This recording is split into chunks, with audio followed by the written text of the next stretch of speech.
Eu já usei esse exemplo, ele é meio bobo, eu reconheço, mas ele pode nos ajudar. Aí na imagem nós temos uma pizza que tem 10 fatias. Não sei exatamente qual é o sabor, mas ela parece apetitosa. Só que se eu dissesse para vocês, se nós fôssemos aqui comer uma pizza, e eu oferecesse essa pizza para vocês, com essa aparência, e eu dissesse que uma dessas fatias tem um veneno que é mortal. Comeu, morreu. Você não comeria, de jeito nenhum. Você não comeria essa pizza. Você não correria esse risco.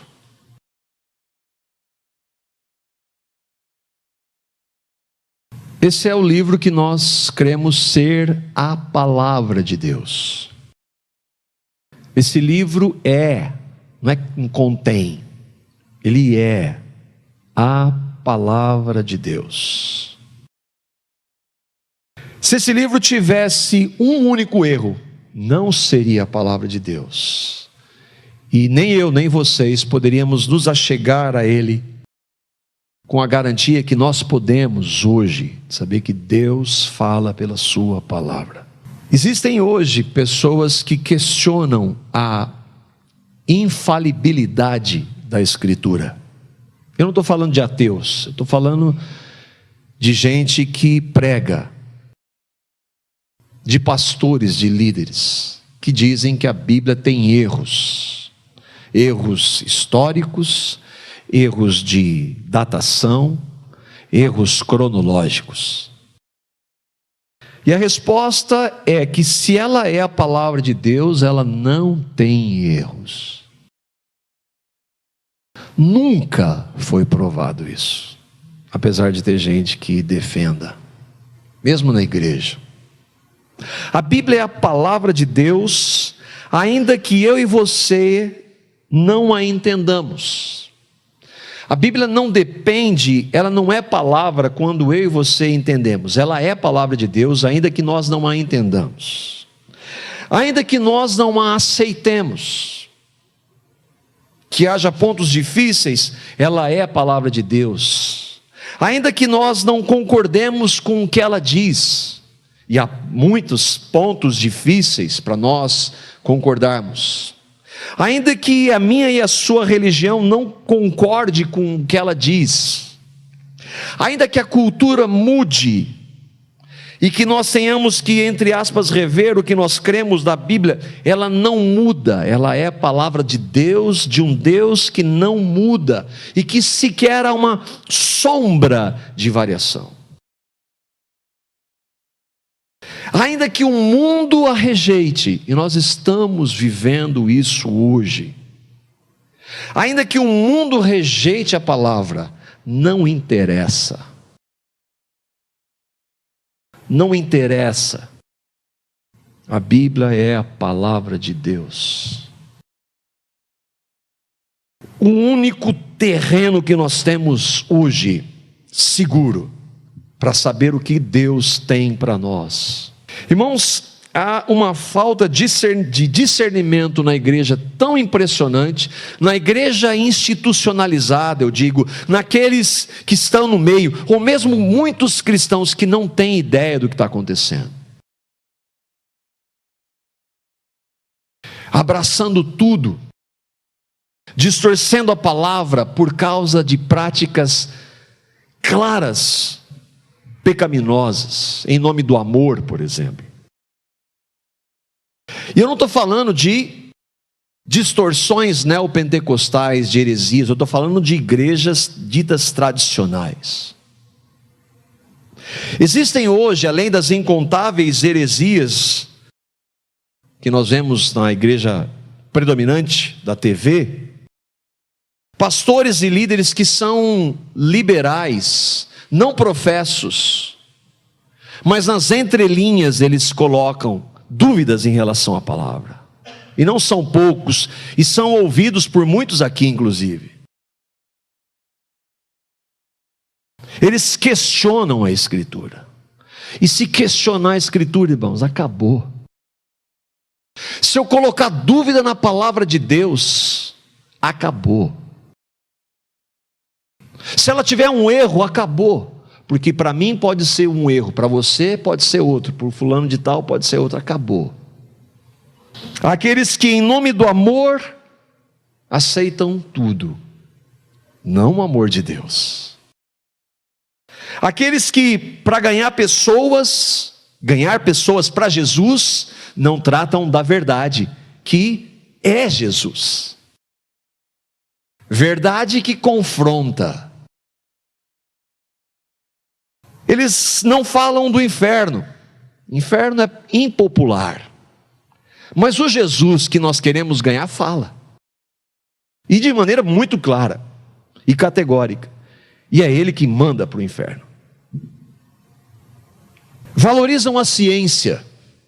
Não, esse livro antigo aí, você acredita nisso? Adão e Eva, a ciência prova. E aí nós temos que rever Deus e a sua palavra. Não temos que rever nada.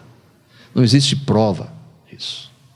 Só que isso entra na igreja e faz com que eu e vocês questionemos a palavra de Deus. Ao invés de nós fincarmos os nossos pés na palavra e questionarmos os ensinos que vêm, nós questionamos a palavra e damos ouvidos para os ensinos que vêm.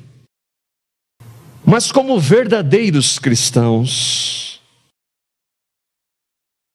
nós nos aproximamos da Bíblia, nos submetendo a ela, não importa o que aconteça.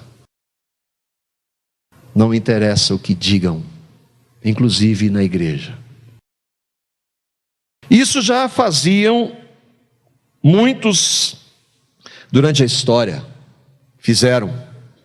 Mas sempre houve irmãos que não se deixaram levar.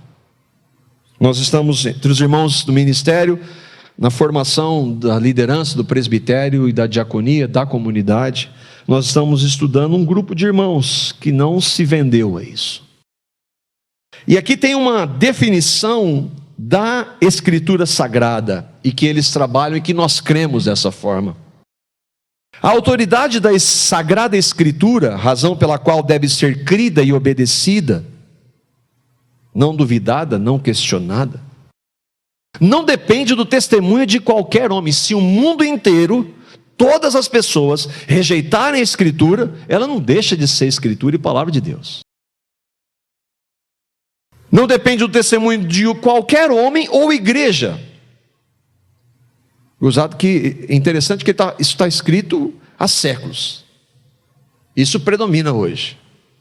Mas provém inteiramente de Deus, sendo Ele mesmo a verdade e o seu autor. Dizer que a Bíblia, a palavra de Deus, tem erro é um contrassenso, porque se Deus erra, então não é Deus.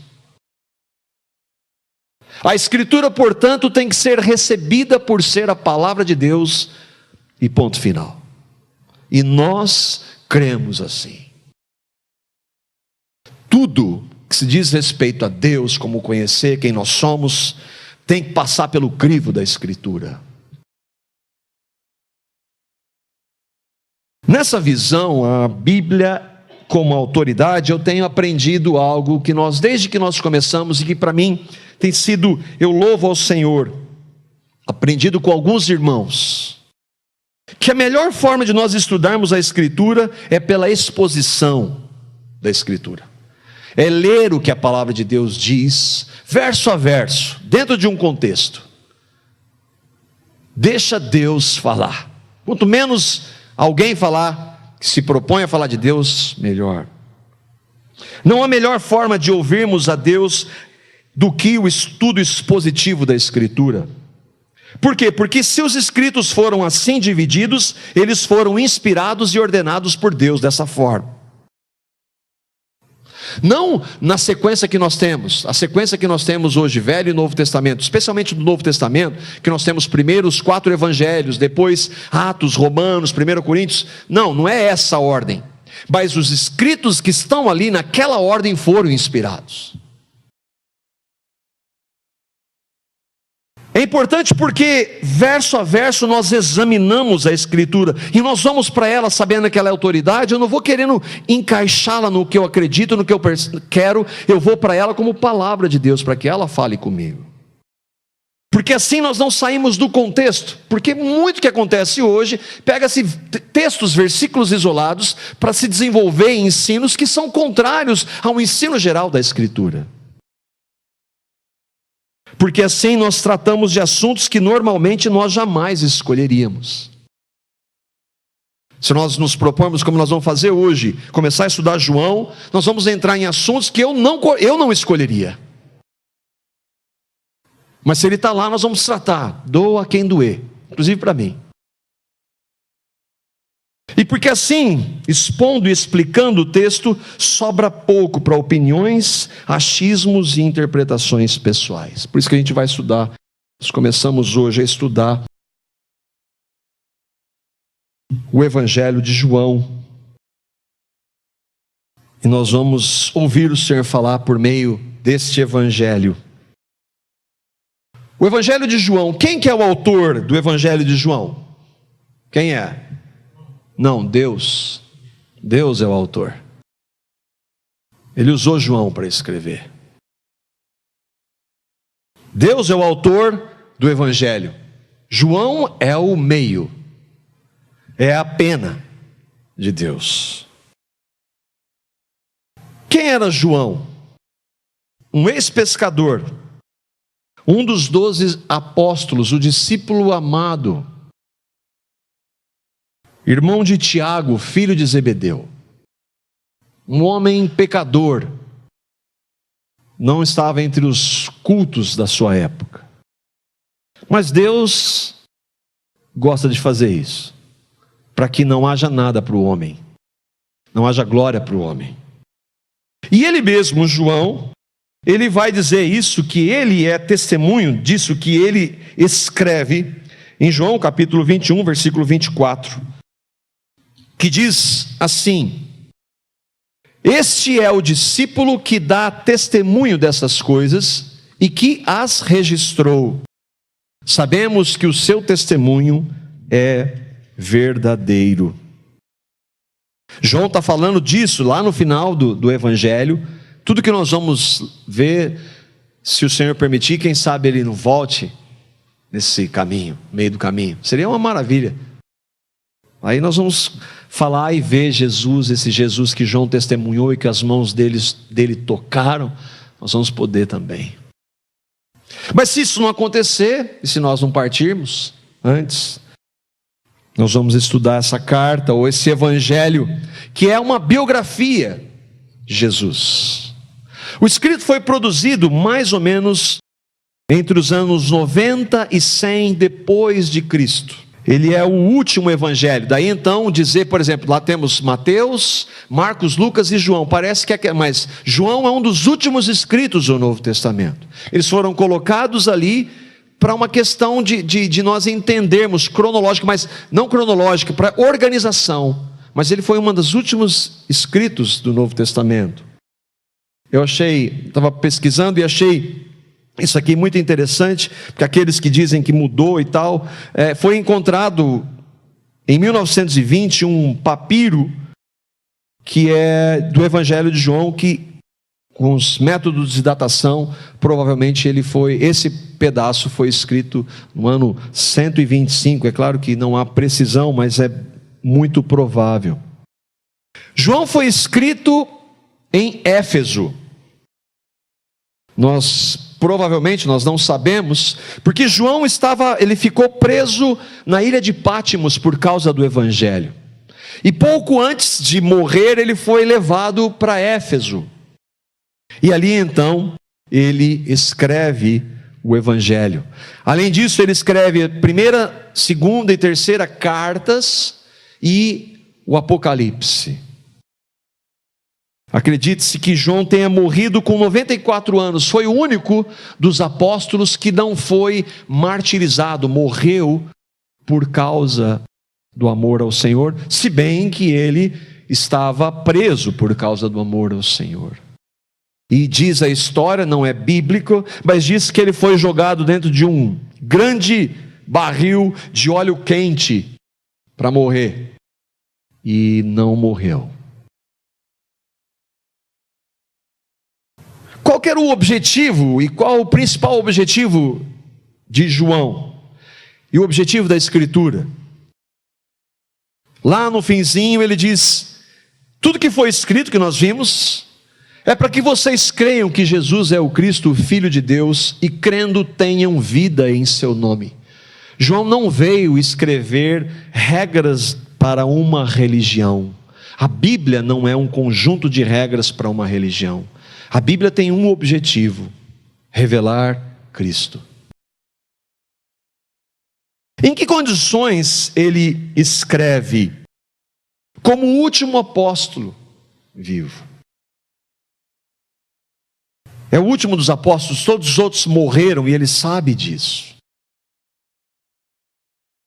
Ele andou com Jesus por 3 anos, conviveu com Jesus. Ele viu os milagres de Jesus. Viu Jesus fazer coisas inexplicáveis e que nunca haviam acontecido. Ele viu Jesus, depois de fazer o que ele fez, morrer e ressuscitar, voltar para o céu, voando. Ele viu as profecias de Jesus serem cumpridas. Uma delas, quando eles estão lá perto do templo, falou: olha, Senhor, que templo lindo isso daqui. Pois é, Jesus falou: isso aí não vai ficar pedra sobre pedra aí. Esse templo lindo, maravilhoso, vocês estão falando, isso aí vai cair. Jesus derrubou um templo uma vez e vai derrubar um outro que foi construído recentemente também. Ele não habita em templos feitos por mãos humanas. A gente valoriza isso. E João viu isso. 40 anos depois de Jesus falar que aquele templo ia ser destruído, ele vê. E viu várias outras. Ele viu a igreja se espalhando. Jesus, vocês vão ser minhas testemunhas em todo lugar. Ele viu que vocês vão morrer, muitos vão morrer. Pessoas em nome de Deus vão matar vocês. João viu isso. E é nesse cenário que João escreve o Evangelho. E ele começa, e é maravilhoso você pensar como é que ele começa. Versículos 1 a 3, o Evangelho de João, capítulo 1, diz: no princípio era aquele que é a palavra, e ele estava com Deus e era Deus. Ele estava no princípio com Deus, todas as coisas foram feitas por ele, e sem ele, nada do que foi feito se fez. Aqui no banner está: o verbo se fez carne. No princípio era o verbo, e o verbo estava com Deus, e o verbo era Deus. Essa aqui é uma versão da linguagem NVI. As palavras verbo e palavra, na tradução para o português, são sinônimos nesse caso. E aqui eu queria que nós pudéssemos ver, a partir do que João escreve, 5 fundamentos sobre este que é a palavra. O que João quer dizer com este princípio que ele diz? No princípio, Deus criou os céus e a terra.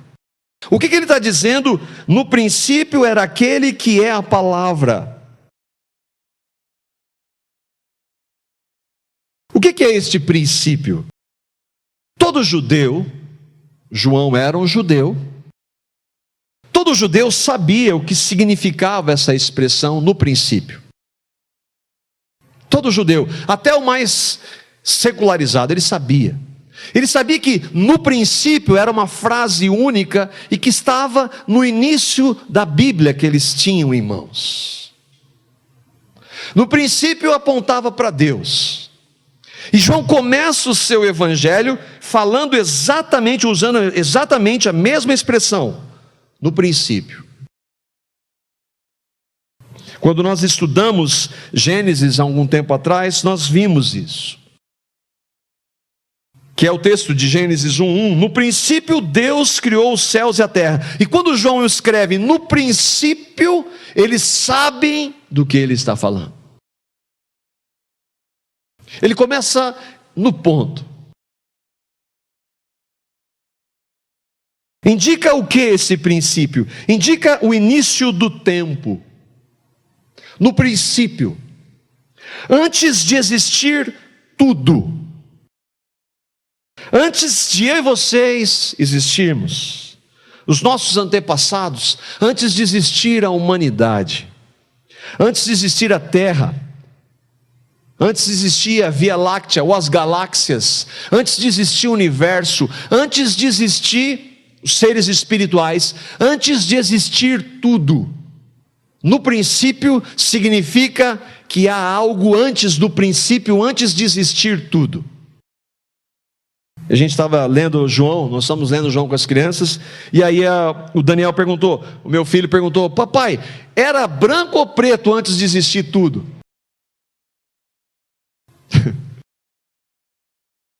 Antes de existir tudo, como é que era? Aliás, até lembrei de uma anedota, né? Porque cristão não conta piada, ele conta anedota. E disse que um rapaz estava muito interessado. Existem aquelas perguntas que ninguém quer saber de nada. Ele faz uma pergunta só por fazer.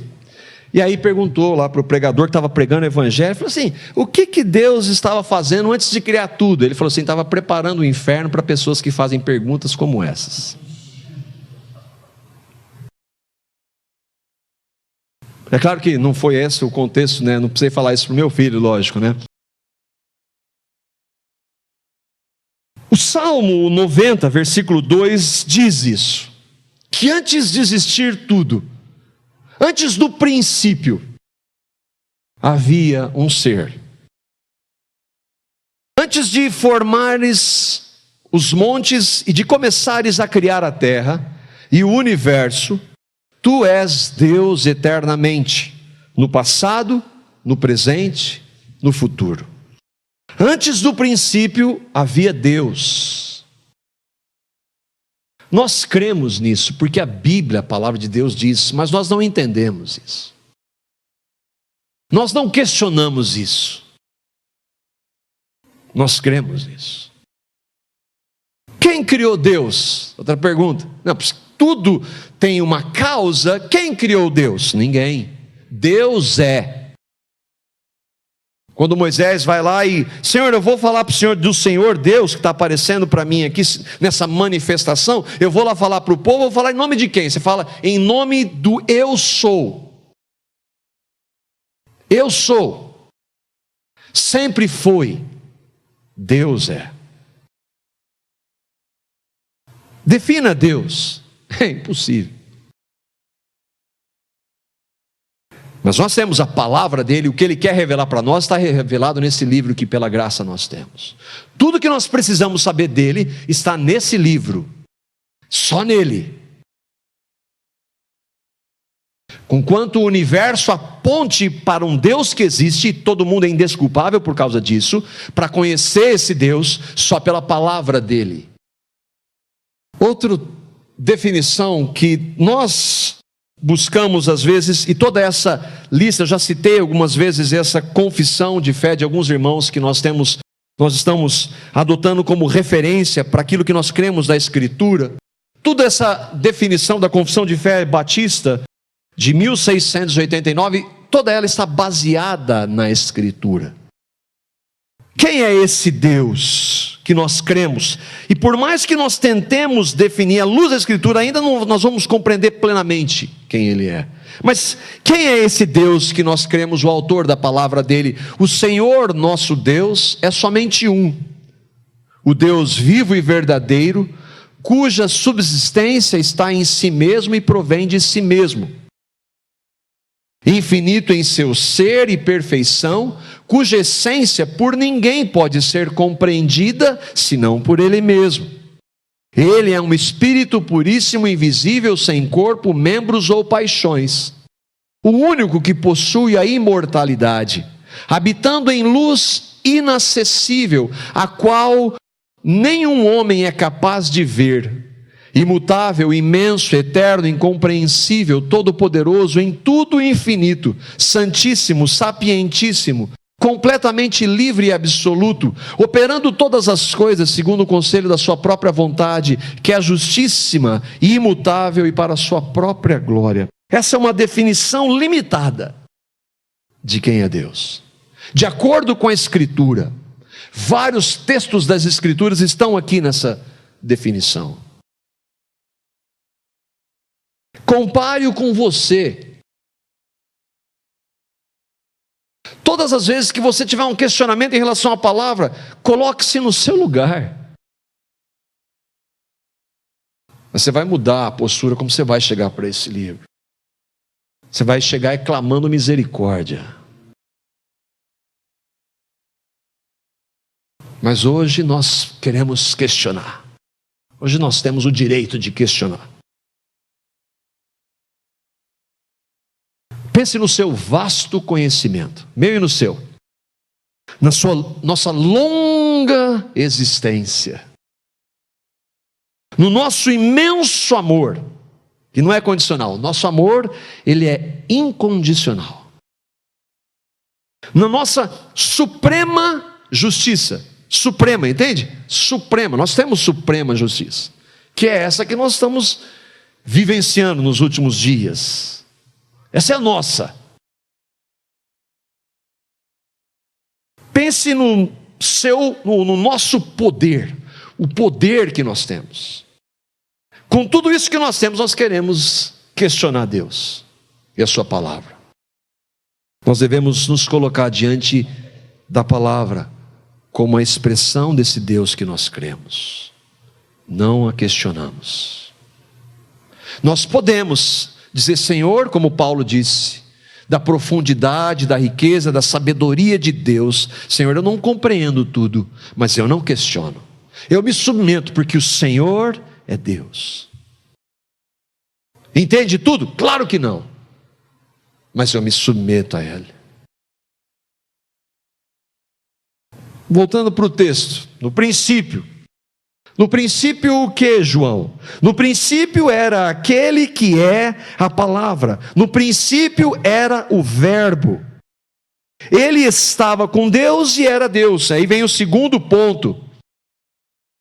Quem é aquele que é a palavra? Quem é o verbo? Porque os judeus já sabem. No princípio, nós sabemos o que você está querendo dizer. E não somente os judeus, a cultura que predominava na época era dos gregos. Gregos sabiam também o que era. Quando ele vai entrar, aquele que é a palavra. Quem é aquele que é a palavra que ele está dizendo? Ou que é o verbo? Depois de falar do princípio, ele escreve aquele que é a palavra. Aquele denota o quê? Uma pessoa. E que no original, no grego, quando é escrito, o Novo Testamento é escrito em grego, é a palavra logos. E os judeus também sabem o que isso significa. Eles sabem que essa palavra mostra o Deus que age pela sua palavra. E aí ele atinge os gregos que sabem o que significa essa palavra. E sabiam. Os gregos tinham a ideia de que o Logos era a mediação entre a humanidade e Deus. Então João está falando para todo mundo agora. Porque não há judeu nem grego. O grego simboliza todas as nações, os gentios, todo mundo. Então o que João está falando ali não era só para judeus, mas era para o mundo inteiro. Antes só havia Deus. Mas ele está dizendo que esse verbo ou palavra estava com Deus. A palavra de Deus é muitas vezes personificada para a execução da vontade de Deus. E aí por isso que a introdução de não questionarmos a palavra de Deus, irmãos. A palavra se fez carne. Mas nós temos a manifestação da palavra hoje na Escritura. Para sabermos que essa palavra que se fez carne, temos na Escritura.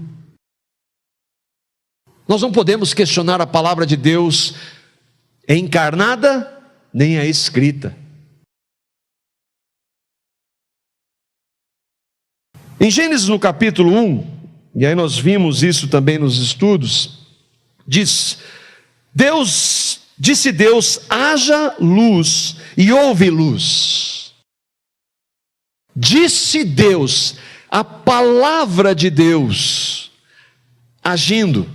E aí no capítulo 1 ele vai falar, disse Deus, haja um firmamento, disse Deus, cubra-se a terra de vegetação, disse Deus, haja luminares no céu para separar o dia e a noite, disse Deus, encham-se as águas de seres vivos, disse Deus, produza a terra seres vivos, disse Deus, façamos o homem. Disse Deus é a palavra de Deus, é Deus agindo pela palavra. A palavra de Deus é a geradora de tudo isso. Esse que era a palavra é o agente criador do universo. Não é à toa que os judeus começaram a ficar muito bravos com isso. Porque a palavra criadora de Deus se fez homem. Esse dizer aqui, disse Deus, é Deus agindo, não é só uma palavra, não é só falar, é a manifestação da palavra Deus Filho.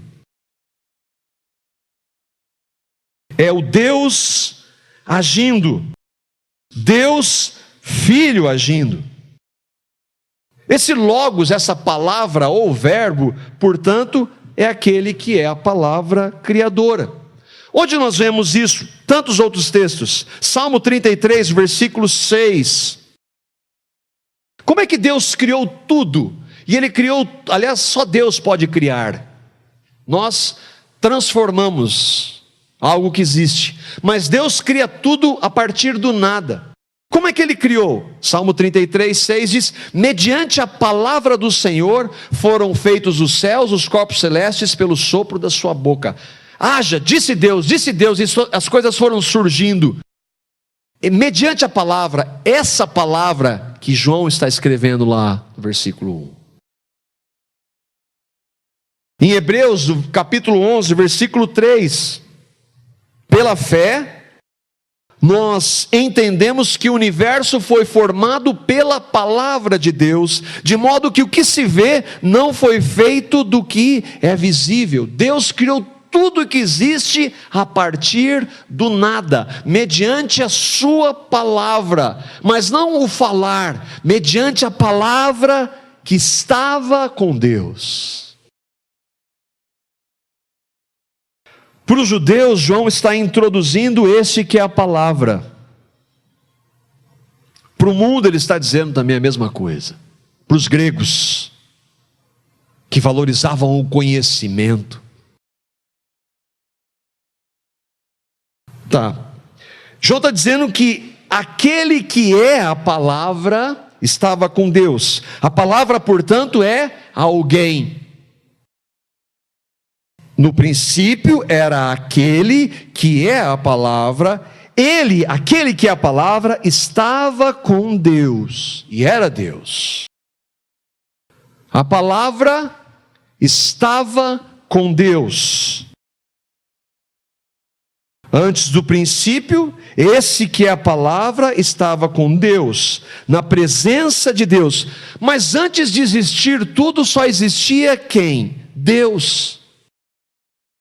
Como é que esse que é a palavra estava com Deus, se antes de existir tudo só existia Deus? A resposta está na sequência do texto. Ele não somente estava com Deus, mas ele era Deus. A palavra estava com Deus e era Deus. O era aí, não é que ele era e não é mais, ou era e não era na época de João. A palavra é que ele era antes de tudo, ele é no dia que João escreve, quando ele se manifesta, e ele é no futuro, ele sempre vai ser Deus. Deus. A palavra, portanto, é Deus. Ele estava com Deus, a palavra que estava com Deus, e que era Deus para nós, é Deus, sempre será Deus. Antes de existir tudo, ele era Deus, sempre existiu. Qual que é a prova de que essa palavra era Deus? Versículo 3: todas as coisas foram feitas por ele, a palavra, e sem ele, a palavra, nada do que foi feito se fez. Antes de existir tudo, existia Deus. Deus criou tudo pela palavra, foi ele quem fez tudo. Ele, a palavra, uma pessoa, não o falar de Deus.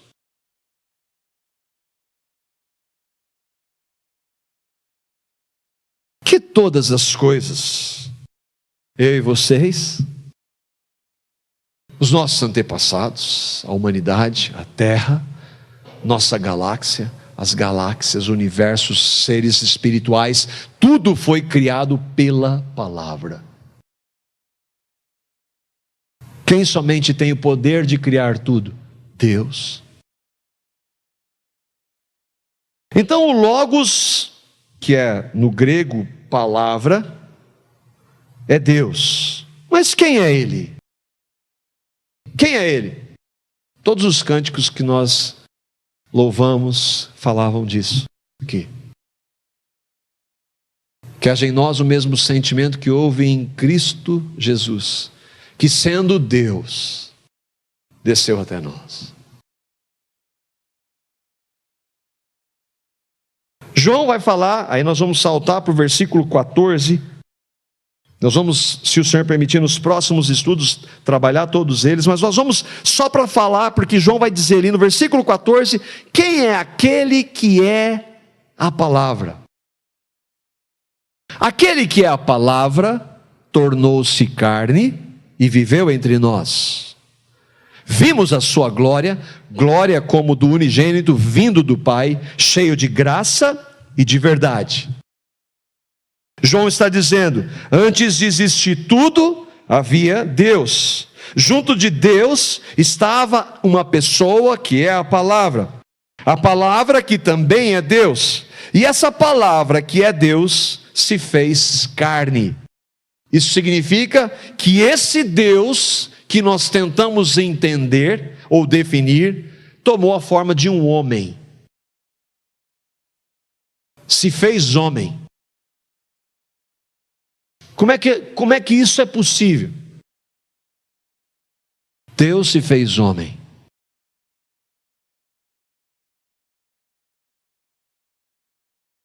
João inclusive andou com esse homem. E ele viu a glória desse homem.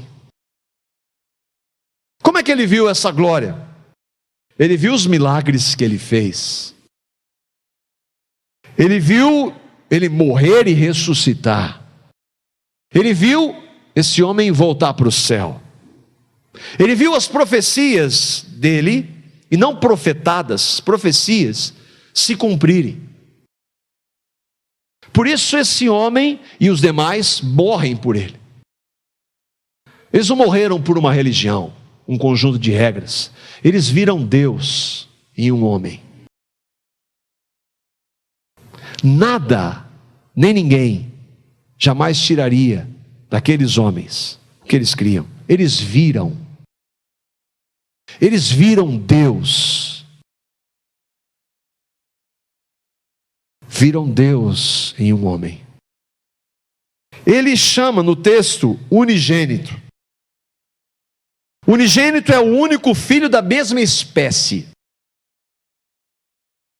Quem é esse Mas não estão falando que ele é uma pessoa, ele é um homem. Quem é ele? Mateus, em seu evangelho, inspirado por Deus, vai dizer, Mateus capítulo 3, os versículos 13, 16 e 17, diz assim: então veio Jesus da Galileia, veio ter com João, não o João evangelista, o João Batista, junto do Jordão para ser batizado por ele. Versículo 16: e sendo Jesus batizado, saiu logo da água, e eis que se lhe abriram os céus, e viu o Espírito de Deus descendo como pomba e vindo sobre ele. E eis que uma voz dos céus dizia: este é o meu Filho amado, em quem eu me comprazo. Quem é o Filho unigênito? Quem é o homem que era a palavra antes de existir tudo? Jesus. Jesus é Deus. Ele não foi, ele é Deus. A diferença é que ele tomou um dia na nossa história uma forma de um homem, mas ele sempre existiu. Jesus criou o universo, Jesus criou tudo para ele, tudo foi feito por ele, para ele, e a glória e a honra devem ser dadas a ele. Por isso que confundir Jesus com religião é um gigantesco engano. Nós não pregamos religião, nós fazemos parte de uma religião chamada evangélica, que o nome evangélico aponta para Jesus, e que tristemente está sendo perdido. Nós não pregamos religião, nós pregamos Deus, que é Jesus, e que continua sendo um homem. Deus agora tem um corpo, e que é para aqueles que creem vão vê-lo, vão tocá-lo. Ele não é um espírito. Antes de se formar, de se tornar homem, carne, ele era, mas agora ele tem um corpo físico. Quem que é a palavra? A palavra é Jesus Cristo. O que me impressionou lendo isso, irmãos, foi que João começa com isso. Eu vou começar dizendo uma coisa para vocês: Jesus é Deus. Jesus é Deus. O que eu e você temos a ver com isso? Tá, o que eu e você temos a ver com isso? Eu queria terminar com algumas verdades em relação a isso, algumas aplicações. Primeiro é que eu e vocês existimos porque Jesus quis. Ele é o Criador de todas as coisas. Nós vamos ver que Ele é o originador da vida. Está nos versículos seguintes. Eu e vocês existimos porque Jesus quis. Ele é Deus. E eu e vocês devemos prestar contas da nossa existência e do que fazemos com ela para Deus. Um dia nós vamos estar diante de Deus e dele, diante dele, e nós vamos prestar contas das nossas vidas para ele. Só que ele, Deus, é santo. Santo significa separado. Separado do quê? Separado daquilo que eu e vocês mais sabemos fazer, que é pecado. Deus não tem pecado, Deus é santo, Ele abomina o pecado. Além disso, Deus, Ele é justo, nós não. Não há nenhum justo, nenhum sequer. Eu procuro fazer o bem, mentira. Não há ninguém que faça o bem, nenhum só. Se eu e vocês fazemos alguma coisa fora de Cristo e dizemos que é bem, é mentira, nós temos um interesse por trás. Não há ninguém que faça o bem. Tudo que eu e vocês, antes de crermos, se nós cremos em Cristo, fizemos, não vale nada para Deus. Acontece que Deus não tem relação com o pecado, coisa que eu e vocês temos de maneira intensa. Nós pecamos em atos, no que ouvimos, no que vemos, no que pensamos. Deus não tem pecado. Ele abomina o pecado. E nesse estado, nós vamos ter que prestar contas para Jesus, que é Deus. Nesse estado de pecador, Ele não aceita. Nós vamos ser condenados. Acontece que Deus se fez homem exatamente para nos dar o livramento do nosso pecado. Deus se fez homem para nos livrar de quem nós somos. Não existe outra possibilidade. Às vezes a gente vê como, às vezes do radicalismo, é claro que é. Não existe ninguém como Jesus. E Ele não divide a glória dele com absolutamente ninguém. Ou é Ele ou é nada. Não importa o que eu e vocês tentamos fazer. Mas Ele se fez homem por quê? Porque nós nascemos em pecado, por isso nós pecamos. Estamos separados de Deus. Nós pecamos porque nós queremos. E nesse estado estamos separados, não buscamos a Deus, não queremos a Deus. Mas Deus se faz homem, e na cruz, esse homem que João conviveu, e que viu, esteve aos pés da cruz e viu ele crucificado, lá na cruz, ele paga pelo pecado daqueles que o recebem pela fé. Paga todos os nossos pecados no seu sangue derramado, leva o nosso pecado no corpo dele. Qual a evidência disso? Nós nos arrependemos dos nossos pecados. E ele não fica na morte, ele ressuscita dos mortos. Quando nós cremos em Cristo, nós recebemos uma nova vida. E aí nós não estamos mais debaixo da condenação. Só Deus pode salvar o homem. Religião nenhuma pode fazer, regra nenhuma pode fazer. Só Deus pode, e só Deus em Cristo. Essa é a mensagem da Bíblia. E o que João começa dizendo. O ponto é você crer. Não é você participa aqui ou de qualquer outra religião. Você crê em Cristo. Você o recebeu um dia na sua vida, reconheceu os seus pecados, pediu misericórdia e perdão por eles, e reconheceu que Cristo levou o seu pecado na cruz, por amor a você, totalmente de graça, mesmo você não querendo, não aceitando, rejeitando, você o recebeu, creu no que Ele fez, creu que Ele é Deus. Se você crê, então você vai estar na presença dEle um dia, fisicamente. Isso elimina toda religião que não crê que Jesus é Deus. Espíritas, mormons, testemunhos de Jeová, muçulmanos, hindus, budistas, nenhuma dessas religiões crê que Jesus é Deus. Todas essas religiões, ainda que falem de Jesus, são religiões falsas. Mentira. E a mentira tem um pai.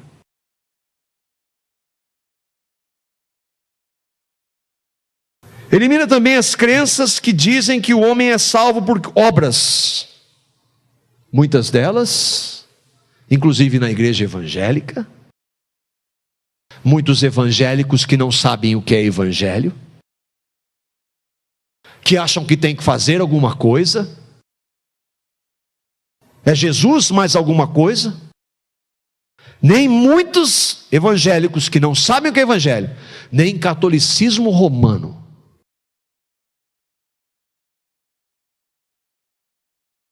Deus se fez homem, porque o homem não pode se salvar. Nem tentar pegar a Bíblia e obedecer os mandamentos. Nem dizer, eu creio em Jesus, mas eu tenho que fazer. Não. Ou é Ele, ou é nada. E Ele vai transformar as nossas vidas se nós cremos. E aí a glória é para Ele. É Ele que faz tudo. E último, a aplicação é para eu e você, que se pela graça nós cremos. Deus se fez homem para ser nosso Salvador, Jesus. Mas não somente isso, Ele veio para ser Senhor. Senhor significa dono. Dono da minha vida. Eu não me pertenço mais. Ele é meu Senhor. E eu quero viver para Ele. Em tudo. Em todas as áreas. Ele veio para ser dono da minha vida, com todos os direitos que Ele tem. Se eu e você cremos em Jesus como Deus, Ele veio para ser Senhor das nossas vidas.